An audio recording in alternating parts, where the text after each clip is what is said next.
नमस्कार, मी आहे तन्वी आणि तन्वीज बेक्स ॲपमध्ये सर्वांचं खूप खूप स्वागत आहे। तर आज आपण बनवत आहोत डच चॉकलेट फ्लेवर केक आहे आणि ॲनिव्हर्सरी केक आहे।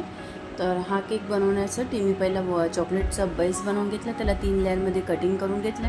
सोकिंगसाठी यूज केलेले शुगर सिरप आणि त्यावरती स्पॉन्जवरती लावले थोडं गनाश, नंतर डच क्रीमने पोस्टिंग केलेली आहे आणि त्याच्यामध्ये मी गनाश आणि चोको चिप्सचं फिलिंग करून असं क्रम्बल कोट रेडी करून घेतलेलं आहे। क्रम्बल कोट रेडी झाल्यानंतर मी ह्याला सेट करण्यासाठी 10 ते 15 मिनिटं फ्रीजमध्ये ठेवून दिलं। नंतर ब्रुजुक पिंक म्हणून एक शेड येते, त्याचं मी असं लाईट पिंक कलरची शेड तयार करून घेतली आणि नंतर मी असे डार्क आणि एक लाईट शेड 195च्या नोझलमध्ये लाईट शेड आणि 2Dच्या नोझलमध्ये डार्क शेड असं पायपिंग बॅगमध्ये भरून घेतलं आणि वरून मी असं साईडने त्याला असे स्पिरल पॅटर्न करून आणि मध्ये 195चे डॉट्स करून डिझाईन तयार करून घेतली आणि मी प्रिंट काढली होती, त्याचं मी ते टॉपर लावून घेतलं कट करून।